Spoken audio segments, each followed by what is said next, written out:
Et Perrine, t'as trouvé un titre? Hein? T'as trouvé un titre? Tintin va dans la forêt. Non, Tintin va voir le chef. Trop long, faut que ça soit court. Hein. Donc ce qui est intéressant, c'est voir ce que ces enfants d'aujourd'hui pouvaient faire avec des cases de bande dessinée qu'on dessinait il y a dans les années 30 ou 40. Alors le principe, c'est je leur donne 24 cases de bande dessinée, même format. Et puis il y a un espace en haut pour le texte. Donc ensuite ils choisissent 9 cases sur les 24 et ils réécrivent chacun une histoire personnelle avec ça. J'ai bien aimé les Africains. Ah bon? Et avec Pimpin et Petit Filou.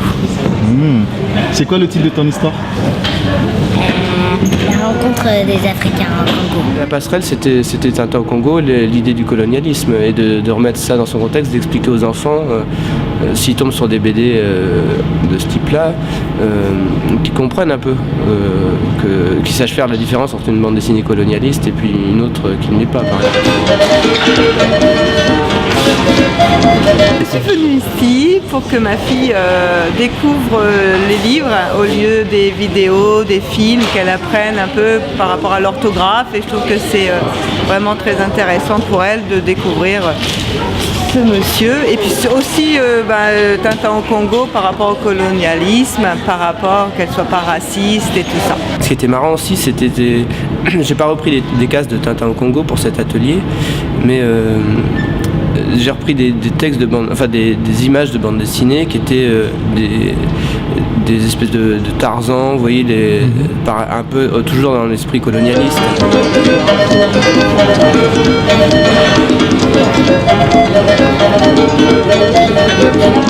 Vous avez le sentiment qu'ils ont compris ça? Je sais pas, il y en a qui avaient été vraiment très jeunes, donc je me suis demandé est-ce qu'ils ont tous compris quand je racontais. Je peux pas savoir. D'accord. Mais au moins il y a une tentative.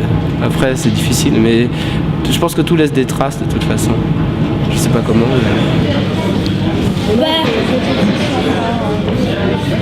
On sait pas pourquoi ils tirent sur toi, on sait pas en fait. Mais si, il tire dans. C'est plus une histoire un peu d'action qui cherche le méchant plutôt. Enfin, je sais pas trop comment expliquer. L'héroïsme. Ouais, voilà, ça montre le courage de ce monsieur, la détermination à vouloir abolir le racisme. Ça montre que en fait tout le monde est pareil, quels qu'en soient les jeunes en fait. Au lieu d'appeler ça Tintin, j'ai appelé Pimpin au Congo. Et il y a un moment, on voit Pimpin qui arrive et il voit une tribu africaine. Et c'est marrant parce que Pimpin, il y a une fille qui lui a dit « Oh, des blacks !» elle lui fait dire. Et c'est assez drôle parce qu'on n'est pas du tout... Black, on ne le disait pas dans les années 30-40 et c'est marrant de voir cette confrontation de deux époques comme ça qui se télescopent. Vous allez faire quoi de ce beau dessin?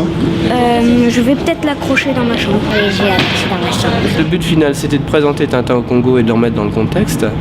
Donc, comme j'ai expliqué tout à l'heure, et puis c'était aussi de s'amuser tout simplement, de raconter une histoire pour le plaisir.